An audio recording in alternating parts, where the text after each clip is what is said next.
Good morning students.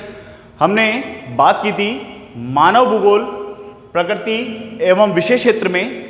जो हमारे lesson जो था उसमें फर्स्ट भाग में आपने मानव भूगोल की प्रकृति के बारे में पढ़ लिया है।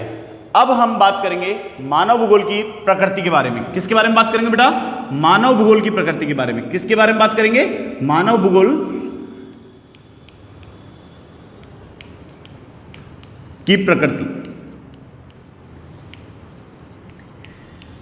मानव भूगोल की प्रकृति, आप और मेरी प्रकृति, किस तरीके से क्या प्रकृति है। आपने देखा होगा मानव भूगोल, हर मानव के बीच में हम रहे हैं। किसी को पढ़ने का शौक होता है, किसी को खेलने का शौक होता है, कोई सचिन तेंदुलकर बनता है तो कोई RS IS जैसा व्यक्ति बनता है। ये क्या है? मानव की प्रकृति है, ये मानव के ऊपर डिपेंड करता है। उसी प्रकार से मानव भूगोल की प्रकृति को जो समझाया गया है उसे किसके द्वारा कैसे समझाया गया है उसके बारे में अध्ययन करेंगे। तो एक विद्वान थे जिनका नाम है जीन ब्रून्स। क्या नाम है बेटा? जीन ब्रून्स। जीन ब्रून्स विद्वान थे जिन्होंने प्रकृति को समझाने के लिए कुछ शब्दों का प्रयोग किया है जिसे समझना है और एक एक चीज को ढंग से समझते हुए चलना है। कैसे? देखते हैं। इन्होंने क्या कहा, जीन ब्रून्स नामक विद्वान ने क्या कहा? जिस प्रकार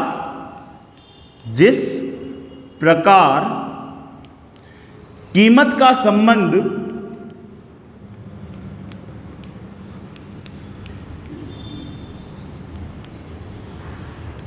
संबंध किससे होता है? अर्थशास्त्र से। अर्थशास्त्र से है। जिस प्रकार कीमत का संबंध किससे है? अर्थशास्त्र से है, ठीक है। और भूगर्भ का संबंध,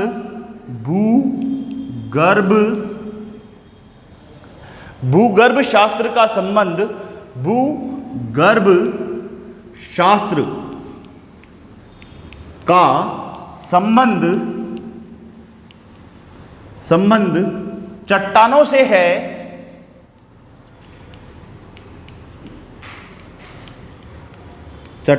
है, तथा वनस्पति शास्त्र का संबंध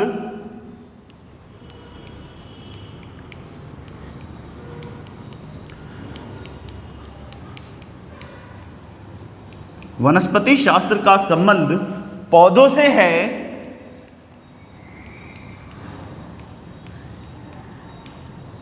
है, तथा मानवाचार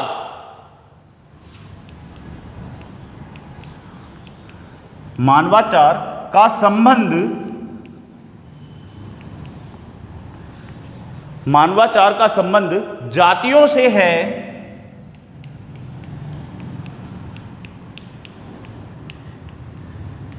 से है, उसी प्रकार इतिहास का संबंध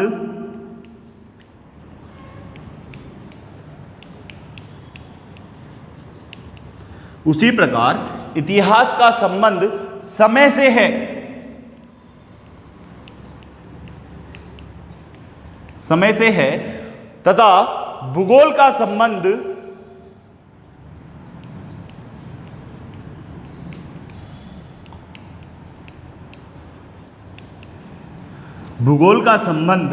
किससे होगा? भूगोल का संबंध स्थान से है।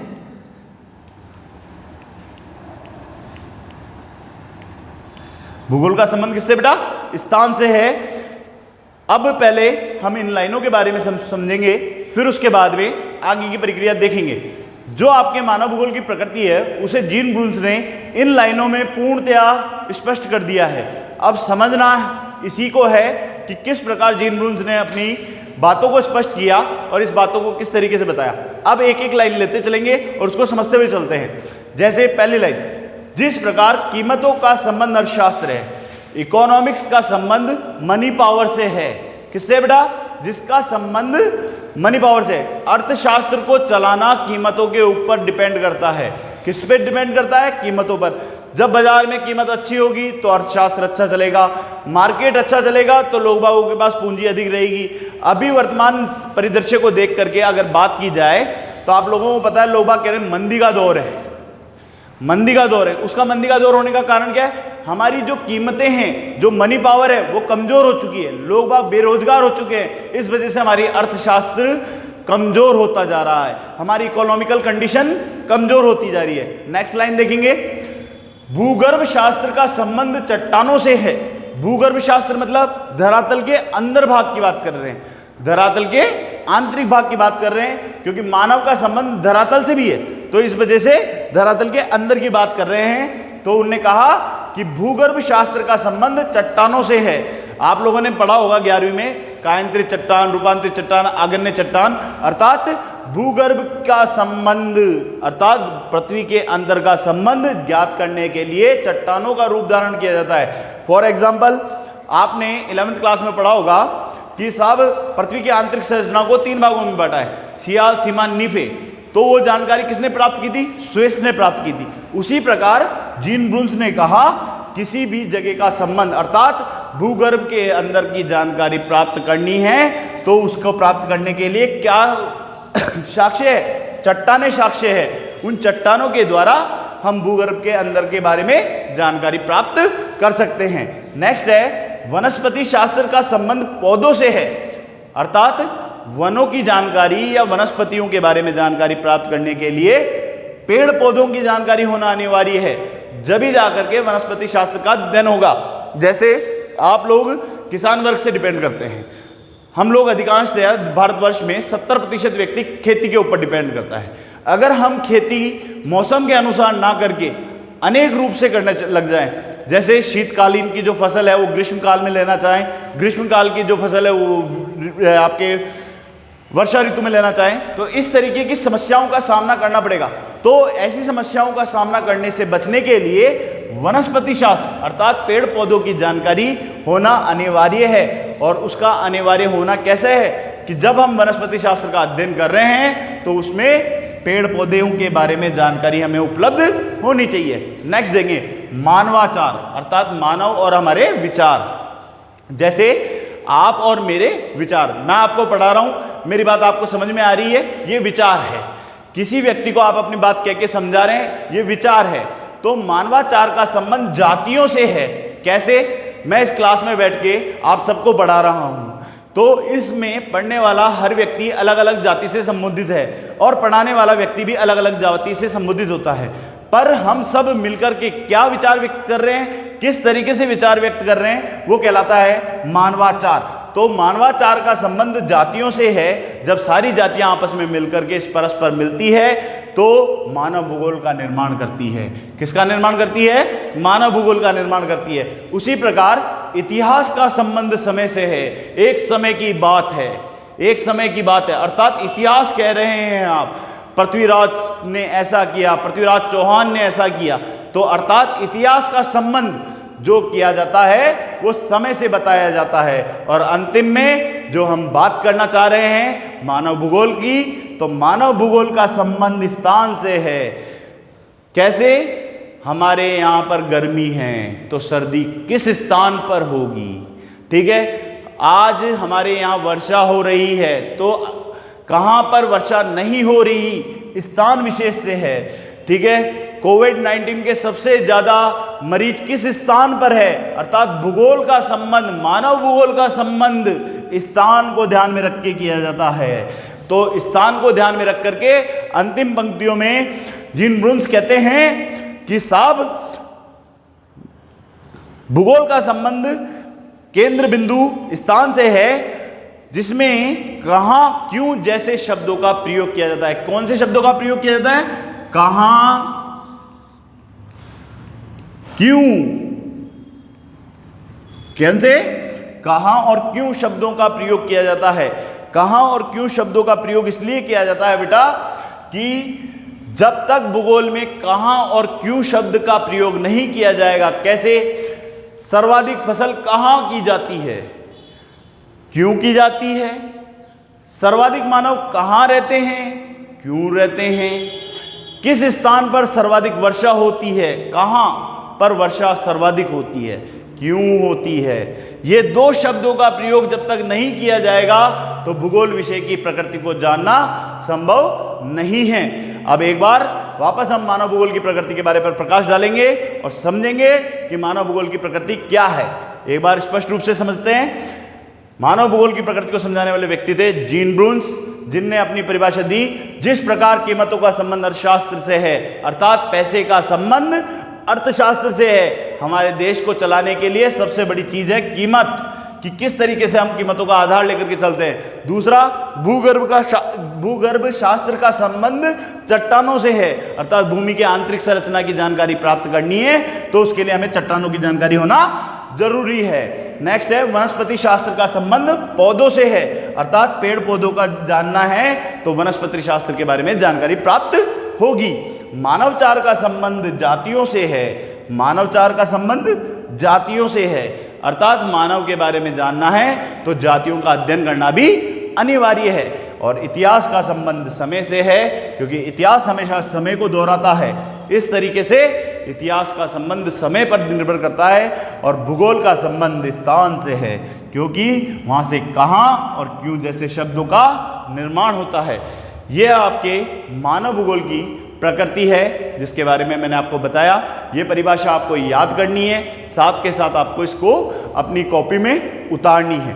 अब जो विषय लेंगे हम, वो हमारा अंतिम चरण से पहले का विषय है। इसके बाद में हम पढ़ेंगे मानव भूगोल के विकास के बारे में, जो सबसे महत्वपूर्ण टॉपिक है। उससे पहले हम पढ़ेंगे बेटा विषय क्षेत्र, मानव भूगोल का विषय क्षेत्र। तो इसके बारे में अब हम देखते हैं।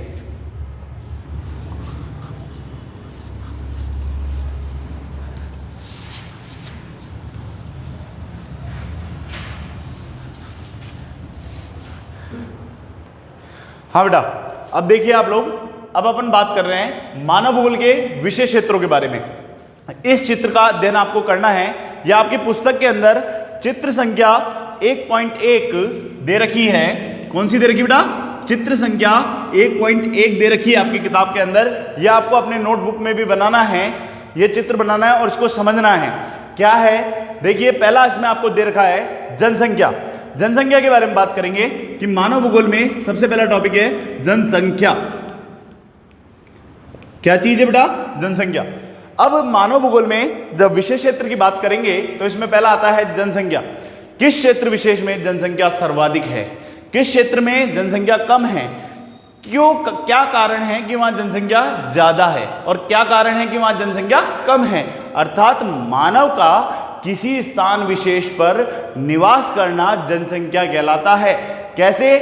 कि जब मान लीजिए, जैसे फॉर एग्जांपल अपन राजस्थान की बात करें तो राजस्थान के पूर्वी भाग में जनसंख्या सर्वाधिक पाई जाती है, जिसमें आपके सर्वाधिक जनसंख्या वाला जिला राजस्थान का जयपुर है। ठीक है, उसी प्रकार से राजस्थान के पश्चिमी भाग की बात की जाए तो जैसलमेर में 15 व्यक्ति प्रति वर्ग किलोमीटर में निवास करते हैं। इसका कारण क्या है? जनसंख्या, क्योंकि वहां पे डेवलपमेंट नहीं है, भौगोलिक अवस्थिति सही नहीं है, वहां पे दूर दूर थार का मरुस्थल है, पीने योग्य पानी की कमी है, तो उसको प्रभावित करने वाला कारक है पहला जनसंख्या। अर्थात जनसंख्या भी मानव विषय का मानव भूगोल का एक विषय है जिसमें जनसंख्या भी एक उत्तरदायक कारक के रूप में है। दूसरा है प्रदेश के प्राकृतिक संसाधन। क्या है बेटा? प्रदेश के प्राकृतिक संसाधन।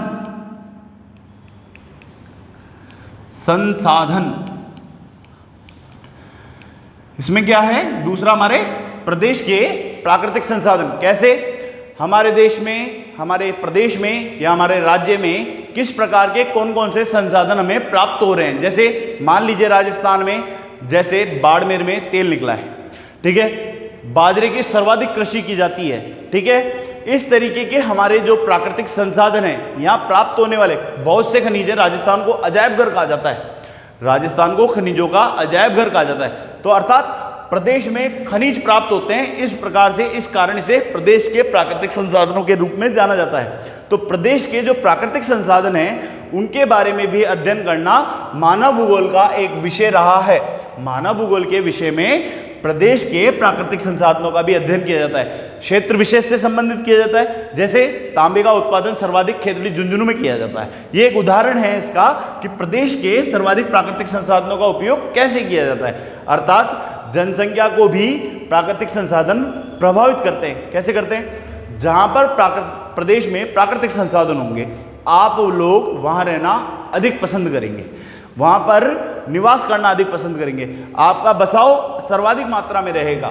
इसके अलावा जहां जनसंख्या, मानव की सुख सुविधाएं, भूतपूर्व आवश्यकताएं, ये सब चीजें मिलेगी तो वहां पे व्यक्ति विशेष निवास करना संभव मानेगा, वह अपने जीवन को चलाना चाहेगा।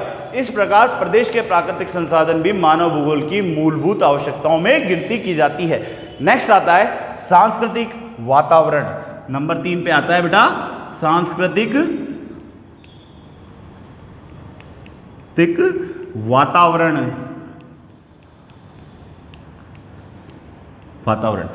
बहुत अच्छा टॉपिक है, देखेंगे इसके बारे में क्या है सांस्कृतिक वातावरण। सांस्कृतिक वातावरण होली, दिवाली, ईद, दशहरा पर्व जहां पे बनते हैं, हम भाईचारे के रूप में रहते हैं, हम हमारे जीवन को एकत्रित करते हैं, यह भी एक मानव भूगोल का विषय है। इसके अंदर सांस्कृतिक वातावरण पर जोर दिया जाता है, अर्थात मानव भूगोल के विषय में मनुष्य के सांस्कृतिक वातावरण पर जोर दिया जाता है। एक इसको हम जनसंख्या से भी जोड़ के पढ़ते हैं। फॉर एग्जाम्पल आप मानिए हम हमारे गांव से निकल के आए और हम हमारे गांव से निकल के आकर के जयपुर में हमने हमारा मकान ले लिया। जब आप गांव जाएंगे तो लोग बाग आपसे पूछेंगे आप जयपुर में किस जगह निवास करते हो, और आपने बोला साहब मैं रामपुरा रोड पे निवास करता हूं, और आपके गांव के किसी व्यक्ति ने कहा कि साहब आप रामपुरा रोड पे निवास करते हो तो मेरे लिए भी वहां मकान ढूंढिए। तो उसका कारण क्या होगा? पहली बात हमारे में वातावरण है, अर्थात हम एक सांस्कृतिक वातावरण है, हमारे गांव से डिपेंड करता है, हमारे गांव विशेष से डिपेंड करता है। हम उस व्यक्ति को जानते हैं, उसके साथ में रहने पर हमें कोई चीज़ का ऑकवर्डनेस महसूस नहीं होगी, अर्थात विपरीत महसूस नहीं होगा। हम उसके साथ हमारी होली, दिवाली, हमारे बच्चे उसके बच्चे के साथ खेल सकते हैं। तो इस तरीके का वातावरण वहाँ प्राप्त होगा, तो इसे कहा जाता है सांस्कृतिक वातावरण। ये मानव भूगोल का एक महत्वपूर्ण बिंदु रहा है। इसलिए मानव जब धरातल पर रहता है, आप लोग भी देखते होंगे अपनी कॉलोनी के अंदर हम विभिन्न जातियों के लोग बाग एक साथ रहते हैं, पर विभिन्न जातियों के लोग जब रहते हैं तो हम ईद, दिवाली, होली, हर त्यौहार पे इकट्ठे होते हैं। ये इकट्ठा होना ही क्या कहलाता है? सांस्कृतिक वातावरण कहलाता है। और भारत एक ऐसा देश है जो सांस्कृतिक संध्या के लिए जाना जाता है, सांस्कृतिक धरोहर के लिए जाना जाता है। तो इस धरोहर के बारे में भी हम इसमें किसमें अध्ययन करते हैं? मानव भूगोल के विषय क्षेत्र में अध्ययन करते हैं। फिर आता है बेटा कालिक अनुक्रम। चौथा जो होता है वो होता है कालिक अनुक्रम। चौथा जो है वो है कालिक अनुक्रम, समय के अनुसार। कैसे? समय के अनुसार। आप लोगों ने अपने बड़े बुजुर्गों से सुना होगा कि जब वो किसी समय गांव में रहा करते थे तो उनके पास पशु पक्षियों, खेती बाड़ी की जमीन बहुत हुआ करती थी, क्योंकि जनसंख्या स्थिर थी। जनसंख्या स्थिर थी तो लोग बागों को खेती ही बहुत ज़्यादा लाभकारी लगती थी। आज आप देख रहे हैं जनसंख्या का रूप लगातार बढ़ता चला जा रहा है, विशालकाय जनसंख्या होती जा रही है। वो एक समय था जब हमारे घर में एक आदमी कमाने वाला था और 20 आदमियों को पाल लेता था। आज का समय घर में 20 आदमी और 20 के 20 कमाते हैं तो भी हमारी पार पूरनी पड़ती है। उसका कारण क्या है? कालिक अनुक्रम, समय की गणना।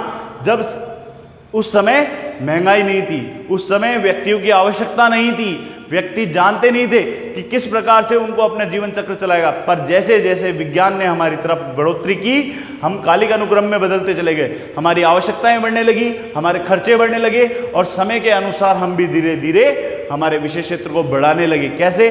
पहले आप अपने परिवार में रह करके संयुक्त परिवार में रहते थे, कोई भी समस्या होती थी आदमी साथ खड़ा हो जाता था। आज की समस्या ये है कि व्यक्ति दिखावे पे ज़्यादा विश्वास करता है, काल्विक अनुक्रम पे ज़्यादा विश्वास करता है, अर्थात समय की विपरीत परिस्थितियों पे ज़्यादा विश्वास करता है। तो समय के अनुसार परिवर्तन होना निश्चित हो चुका है।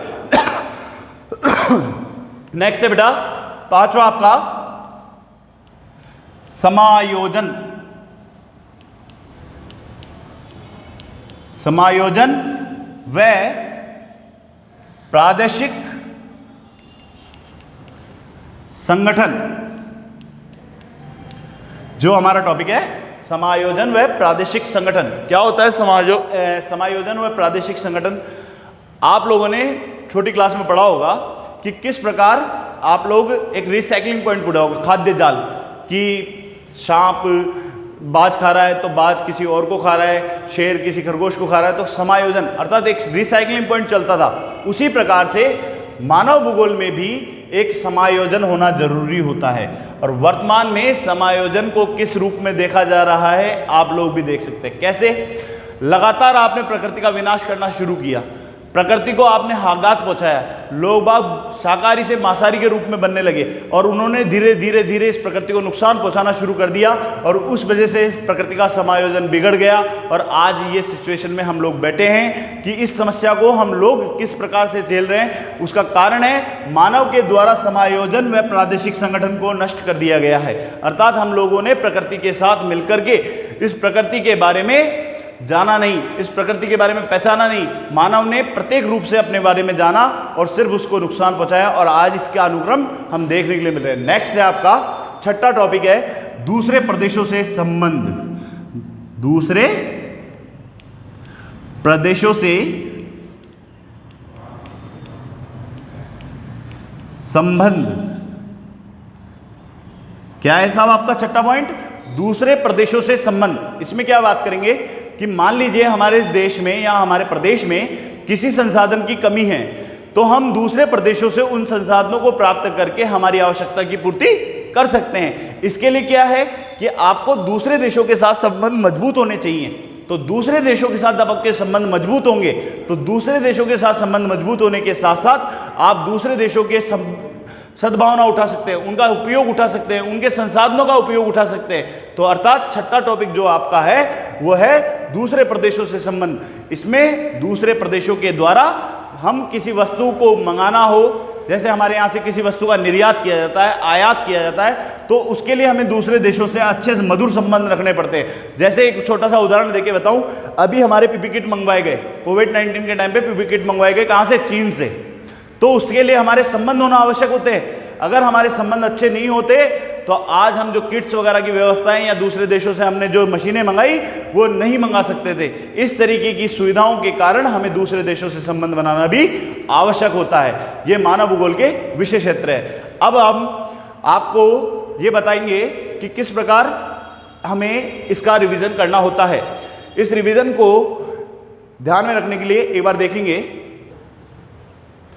देखिए बेटा, अब आपको इस दूसरे लेसन के अंदर गृह कार्य भी करना है। उस गृह कार्य के लिए आपको क्या करना होगा वो देखिए, और इसमें किस प्रकार के क्वेश्चन बनते हैं उनके बारे में हम विस्तार पूर्वक पढ़ेंगे। इसमें किस प्रकार का क्वेश्चन बनेगा वो क्वेश्चन देखते हैं हम। फिर इसके बाद में सबसे महत्वपूर्ण टॉपिक के बारे में बात करेंगे कि किस तरीके से महत्वपूर्ण टॉपिक के बारे में हम क्या है उसके बारे में बात करेंगे, जिससे ही आपका विषय पूरा का पूरा निकल के आ जाएगा।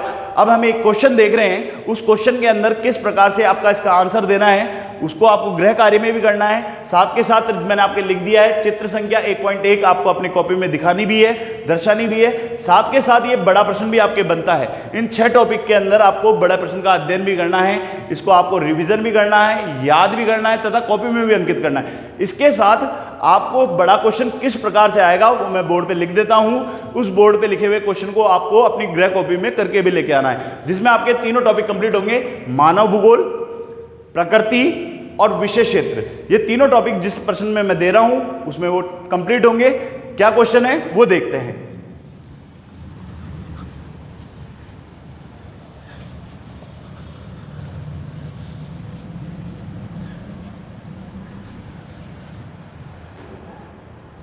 क्वेश्चन है बेटा आपका विस्तार पूर्वक देना है। 4 नंबर का प्रश्न बनता है आपके बोर्ड के पेपर में। किस तरीके का प्रश्न बनता है देखिए, मानव भूगोल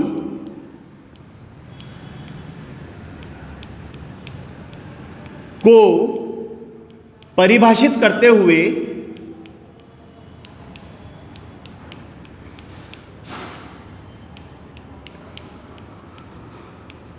अर्थात यहां तक में क्या आएगा, रेडजेल, विडाल्डी-लाप्लास, एलन सैंपल जो हमने चैप्टर फर्स्ट में पढ़े हैं उनके बारे में आएगा कि मानव भूगोल की परिभाषित करते हुए तीनों विद्वानों के बारे में, कहां के रहने वाले थे, उनकी क्या परिभाषा थी, उनकी किताब का क्या नाम था, तथा मानव भूगोल का विकास कहां से शुरू हुआ। आंसर स्टार्ट करेंगे आप सामान्य परिचय से, ठीक है। आगे देखेंगे, फिर आएगा प्रकृति। प्रकृति में क्या लिखना है आपको? प्रकृति के अंदर आपको लिखना है कि किस तरीके से मानव भूगोल की प्रकृति को डिपेंडेशन किया गया जीन ब्रून्स की परिभाषा के अनुसार। जैसे कीमतों का संबंध अर्थशास्त्र से है, मानव भूगोल का संबंध मानव से है, इतिहास का संबंध समय से है और भूगोल का संबंध स्थान से है, उसके बारे में बताना है प्रकृति में। और फिर नेक्स्ट में आता है आपके एवं विषय क्षेत्र।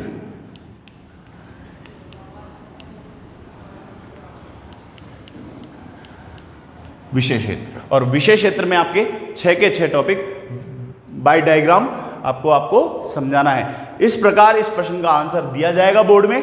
और इसके अंदर जो आखिरी टॉपिक बाकी रह रहा है वो हमारा रह रहा है मानव भूगोल का विकास, जो इंपॉर्टेंट टॉपिक है उसके बारे में हम बात करेंगे। यहां तक का आपको जो अध्ययन करना है उस अध्ययन में परिभाषाएं देनी है, प्रकृति देनी है और विषय क्षेत्र के साथ साथ आपको 6 टॉपिक और डायग्राम बनाना है। धन्यवाद।